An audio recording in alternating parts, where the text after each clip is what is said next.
Hey guys, welcome back to Trekyards. I'm Captain Foley. And I'm Commander Cockins. Now we're once again looking and been sponsored by the Star Trek Adversaries game. Tremendous game, go play it. You get to versus ships against other ships, all the timelines, all the races, with characters, really fun. And because of them, we've had access to their new, approved, and detailed USS Enterprise Discovery version model. We've been looking at it for a while now, but what is today's topic, Stuart? Today's topic is scaling and how we've kind of got an idea, roughly, of how big the Discovery Enterprise actually is compared to other ships that we know of. And we're going to take a look at that. So you mean it's not the same size as the Constitution class from 50 Years of Trek? Why not, Stuart? It's not because reasons, corporate decisions, I guess. Make it bigger. Bigger, bigger, bigger. Bigger is better, don't you know?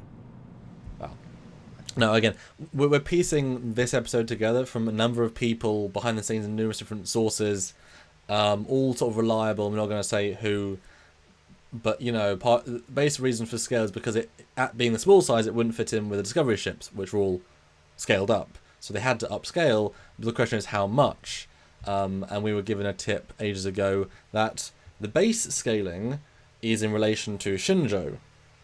So, a older, smaller ship, but, still relative size, which actually, if you look at the other fleet of ships, very similar saucer configurations, that the Enterprise saucer is now on par with the Shinjo saucer, which is what I did for the NX-01. Its saucer was the same size as the Constitution class saucer, and therefore it felt about on par, but everything else dimensionally felt different. So now we've got that rough information. We're not going to give feet for this or meters, it's just a rough, but this is far closer than a direct comparison. So Stuart, next picture, there you go, your impressions, obviously compared with the Connie from Prime Timeline as well. Well, as we've said many times, it doesn't fit with the established Prime canon, which is fine, whatever.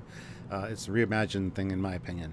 So we've already taken a look at the comparison between the TOS Constitution and the new one, if they were the same size. And a lot of elements didn't work for us.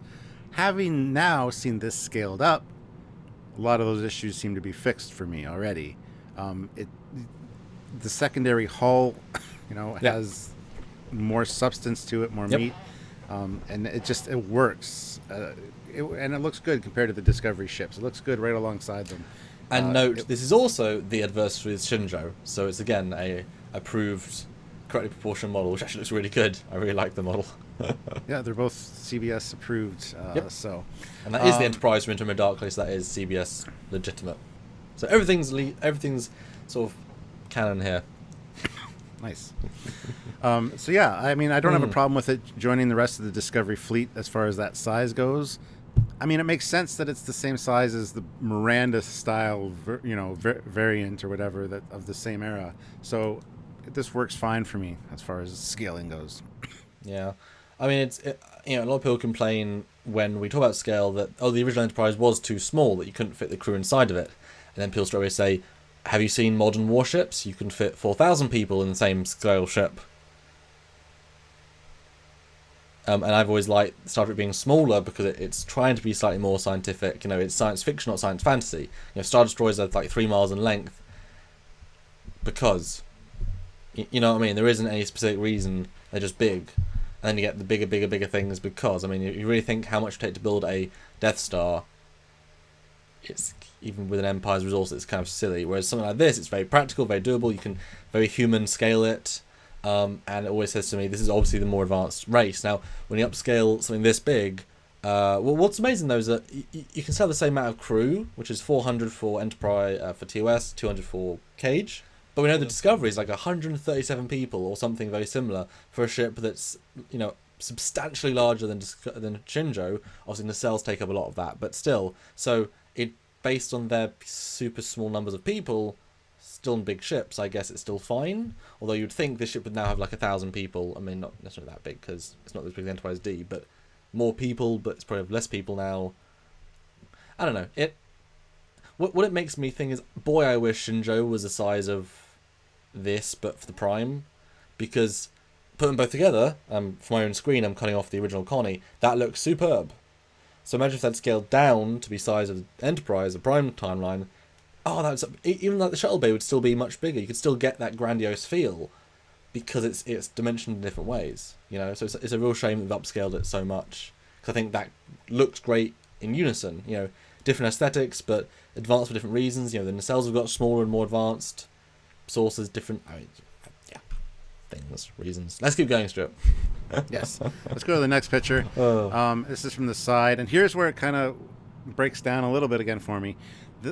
The window size of the Discovery Enterprise, which is based on the orthographics that were sent to the Star Trek Adversaries team that built And this. we confirmed that that's what happened. Yeah, are ginormous. I mean, when the ship's upscaled, you look at them compared to the TOS Enterprise, they're at least four times the size, those windows in the neck. So that means that they're deck high or more windows. And they're even a little bit bigger than the Shinjo ones, which now feel in proportion, actually, when you put them compared to the Enterprise. Big ship, but in proportion at least. And interestingly, you can see a docking port again on that ship. So if we're assuming the reason we all have docking ports on every ship is because it's the same style of shuttle pod, the Enterprise theoretically has that at the back. We think we've been told roughly. It'd be fun to scale that to the shuttle pod scale, see if everything matches up there. I don't think it would, but it might, or it might just. I mean, it's not too far off, so it'll be interesting to see what that scale feels like. But yeah, it's a bit big. I guess the problem is if they made all the windows small, it'd be too obvious. You know, I'm guessing if they make the windows to look like where they are in the original Constitution class, then fans that don't know any better. And again, we've heard from internal sources, this is a confirmed, in terms of our link to what we know, it's a bigger ship. Like, we're not theorising, we know. Or at least, the end of Season 1, it was a bigger ship. If they're going to retcon that back down because it wasn't clear enough, that's fine. But as of the end of Season 1, where we saw it, it was a bigger ship. Whereas if they want to sell toys, if the windows are suddenly teeny, then fans might say, well, that looks a bit weird. Wow, it's a huge ship. Whereas if they're the same, at least the toy manufacturers and people that don't know any better say, oh yeah, it's about the same. Whereas actually this should be much different. And again, this is rough scaling, but this is far closer than it to the Connie itself. Well, if you go to the next picture, here we see it is scaled with other ships that we know and love, the NX-01, a D7, and the Excelsior. And as you can see, it even kind of dwarfs the Excelsior in size, at least the saucer-wise. The secondary hull of the Excelsior is quite more substantial, but... It's a grain of salt sort of picture, because in the strict linear prime timeline, the D7 is still canon because it was in, TOS Remastered, it was in Voyager, it was in DS9, it was in TNG, it was in, movies, variations of design, but all to the same scale. So it's not as if they've decanonized the D7 from the rest of history. This is still a canon ship, a canon scale for this timeline. Like, that still is canon. Obviously, NX-1 is still definitely canon. The Excelsior is still definitely canon. But now suddenly the natural evolution of scales has been broken because the Excelsior was a bigger ship in every way, and maybe the internal volume might now be a lot bigger. But you put them side by side, this is sort of an evolutionary scale. It's like, oh... Interestingly enough, this is an interesting picture because you really see the comparisons or the similarities between the Excelsior's impulse deck and the Discovery Enterprise. Like, you can see that long strip, the thicker impulse engines. It's just, there's that visual tie-in, which is odd. It was an odd choice to put that on the Discovery Enterprise, but again, it's just adding to that, making it look different than the original one. But still tie in with something that was... You know what's funny? If they'd ironically made the engines more square and yet had the glowing facades, this could have easily been a Phase 2 Enterprise. If Discovery was set after TOS, in between TOS and TMP, I mean, they radically changed everything except exterior designs between TOS and Wrath of Khan, so why couldn't they have done another radical change? I mean, it's a bit of a stretch again, but so was that, between TOS and TMP. So if this was, they hyper detailed it, but then they sleek detailed it for, obviously different scale, but, and then they would have had Brian Fuller's instructions of never those style nacelles of the nice tubes. Obviously once he left, they were able to do nacelles like this. But I would have kind of accepted that. It would have been kind of interesting if it was a Phase 2, if it was later in the timeline, and, yeah.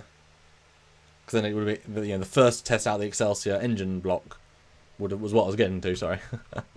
Interesting. Anyway, let's move along.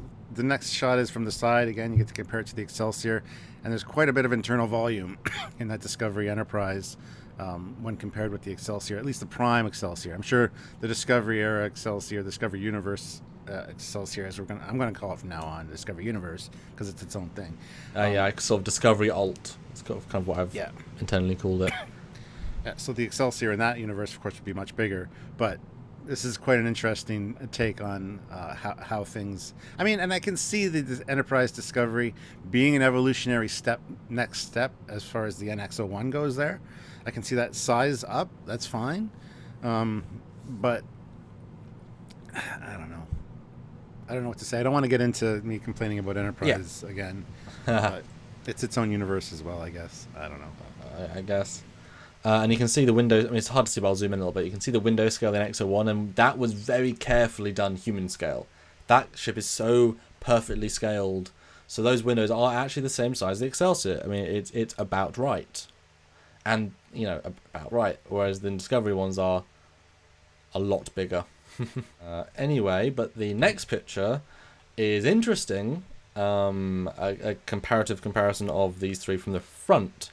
Again, at this point, we're sort of ignoring the Constitution class, the Prime canon, 50 years history, because it doesn't matter in this visual reboot. But just to compare the other two, I mean, I like how different they are. One thing I cried out for TOS was different styles, and if these were all faithfully era appropriate, which they could all be made to be easily, that'd be amazing. I'd be like, ooh, hell of an interesting fleet.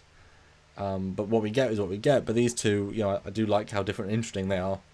I mean, what do you think? Can I see them this way around? The Shinjo and the Discovery Enterprise are fine in the same fleet. Even the squat profile or the squat nature of the Discovery Enterprise, when it's scaled up, it goes away. It doesn't seem like an issue. Which is actually compared. I was not expecting that. Yeah, and when we compared it in a previous episode to the TOS Constitution class at the same scale, it just did not work. Here, it's corrected. So it makes sense that it's upscaled. And I even mentioned the secondary hull from the front in that other episode, and how if you scaled it up, it would be fine. And again, here it is. I do like the Shinjo and the Discovery Enterprise together. They do look like part of a fleet, more or less. Again, the window size is a bit of an issue for me because they are smaller on the Shinjo, and they're just super huge on the Enterprise for whatever reason. So. And it's interesting, the bridge window, I mean, is just absolutely humongous in the Shinjo. But the bridge module is about the same, actually. Give or take. And then Enterprise needs to be bigger because there are no side windows in the same format. So it kind of equates the same, but again, thank goodness, at least the current version of Discovery has no actual bridge window. They've taken it out. Some do. One thing I mentioned in the last episode was the blinkies, which I pointed out, I'm sure they have bog standard bulbs for everything in the fleet. They're not, they're mass producing bulbs by the thousands. They're not designing new bulbs for a new ship. And they were radically smaller for if they were scaled the same size, the Enterprise from Prime, Enterprise for Discovery. In this version, blinkies are about the same. So now we have a unified blinky scale almost, which implies that's much closer to the real scale because blinkies would be the same scale size because they're functionally needed for a reason. Exactly. Just wanted to say that. Little thing. So if we go to the next picture, this is actually really cool. You get to see an in-scale human figure with the original Type F shuttlecraft in the staging area, I guess, of the new Discovery Enterprise. And that kind of works for me. I mean, that doesn't look too bad at all. Now, the human scale is based on what exactly? 6 foot person. But as we know, the TOS shuttle has 3 scales. The physical miniature, the intel scale, and the what makes sense scale. So I sort of did the middle. I did the Jeffries scale, which is sort of an in-between, as opposed to other ones. So that's, It doesn't look... It's a weird illusion, because you see a form for its function nature. Okay, the shuttle bay is big enough to either have 2 racks, or sort of 1.5 racks. Enough room for it to leave and take off is perfectly good-sized.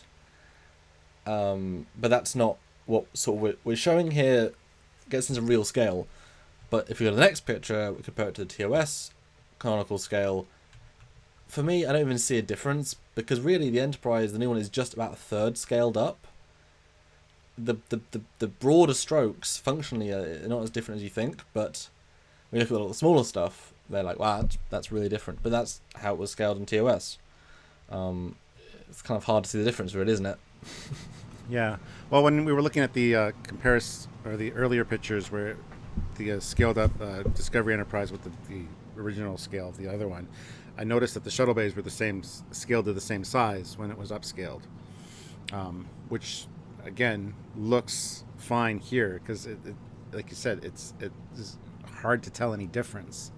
It's like the clamshells are the same size on both ships, and that makes sense. Well, and if anything, I scaled the floor to the same place. I know it's hard to tell in 3-dimensional perspective space, but the floors, the man is in the same place, sort of thing. But you can kind of see that if you flip between the two, Discovery, they haven't got the bit that overbears and goes over the clamshell at the top, hence why it feels bigger. So if you were to extend that in the TOS, it might even be roughly the same. So it's interesting. That's why I sort of made the image. Yeah, it's a great image too. And speaking of human scale, we'll go to the next one. This is a human on the saucer. So you get to see the bridge module or the BC deck, whatever you want to call it, of the Discovery Enterprise. And it's hard to, we've talked about this before, it's hard to imagine where the bridge is in this thing, whether it's at the forward section, whether it's in the middle where the dome is, but set down, because it's not on top like the TOS one. When you look at them from the top, there's no definition in this one really for where the bridge is. It's there somewhere, but I mean, this shows that the window scale is full body scale roughly, which is a shame. It also shows that the front window could be a window, but it would be a Kelvin style, which is as in literally the Kelvin, because that's slits. It wasn't literally a full higher than body person window, and it does, you're right, show that the bridge is inset. If it was the entire size of that dome, it would be, I mean, massive. A massive convenience store. Just a store you go to and it's this huge space. Although the turbolift shaft doesn't look too far off, which is a confusing thing. I also compare these other ways. It's like, okay. But there is clearly a bridge, the dome in the hull, and then there's clearly rooms around it, which is fine, absolutely fine with that. But yeah, it's like, well, yeah, obviously the dome is not the bridge because clearly the scale is totally different. If you made the bridge that huge, I mean, we know the Connie is the same size as the Enterprise D. You'd be looking at bigger than the E probably. And it's like, okay. Again, we like things fitting into the universe because 50 Years of Trek has a certain language. And you start ruining things like Last Jedi did, with Star Wars, and people have problems with that because a lot of time with rules, and you ruin them by doing things like that. So hopefully we'll see that it'll be fixed. I don't know. Wouldn't it be cool though if a way of designing form follows function if the central bit is the bridge module, the literal module that goes in. There's armor around it, and that can't be ejected. So you can literally the bridge is then a lifeboat because it's huge with extra sizing around it. It's so separate in its own little identity, And Doug Drexler, for one of the officers' manual, did have the BC deck and stuff come out of the original TOS Enterprise as a lifeboat module. Yeah. That'd be cool. It could be the Wonka elevator. It just ejects right through the glass. That's why it's so big, so it's got the excess space. Yeah. Hey, we're gonna die, so let's screw the rest of the crew. Boom, we're out. we're fine. Pike out. Let's go to the next picture, which is the second one we looked at, which is the actual new scaling, and we'll end on this one. Again, if you look at these shuttle bays here from the top, they're scaled to the same size clamshell wise. So yeah, that kind of works for me. I don't have an issue with the new size if they just said it's reimagined or universe. Just formally, just like full on. Yeah. Rather than say, Star Trek Discovery like Prime Bravo. Universe, Star Trek Discovery Prime Universe brackets reimagined 2018. Like, give it an official designator. I'd be like, bravo, awesome job. You did fantastic. That's a great reimagining of the ship. Yay. But anyway, so the new size makes sense with the new fleet. I really don't have much of an issue with it. But we hope you enjoyed this look at stuff. We just want to present the information to you. make up your own minds, and just see it like you've never seen before, because that's what we try and do here. Thank you once again to Star Trek Adversaries for providing us these models to be able to do these, CBS approved dimensions. Cause it's a big deal when it comes to getting these things looking right. Seriously, do play the game. You can play with the Shinjo in game. You can play with the Enterprise in game, or both Enterprises.